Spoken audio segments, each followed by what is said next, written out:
কারণ ইসলাম জি কোরআন ও সুন্নাহ আল্লাহ এবং তার রসুল তিনি তার নিজেই অন্য কোনো ধর্মকে, অন্য কোনো বিশ্বাসকে কন্ডেম করা, অন্য কোনো ধর্মকে আঘাত করা, অন্য কোনো ধর্মীয় উপাসনালয়, তাদের দেবদেবতা, তাদের উপাস্য যারা আছে তাদেরকে তিরস্কৃত করা, তাদেরকে অপদস্থ করা, তাদেরকে গালি দেওয়া, এটা সম্পূর্ণ নিষিদ্ধ করেছে।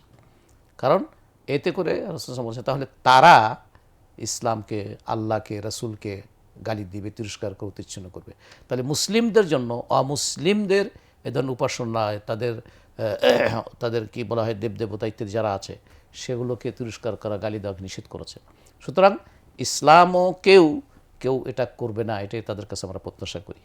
সুতরাং আমরা তাদেরকে আহ্বান জানাবো যে কোনোভাবেই উস্কানিমূলক, কোনোভাবেই সমাজের মধ্যে বিশৃঙ্খলা সৃষ্টি হয় এই ধরনের কোনো কথা, এই ধরনের কোনো লেখা, এই ধরনের কোনো সংবাদ পরিবেশন করা, এটা সকল দিক থেকে, সকল বিচারেই এটা নিষিদ্ধ।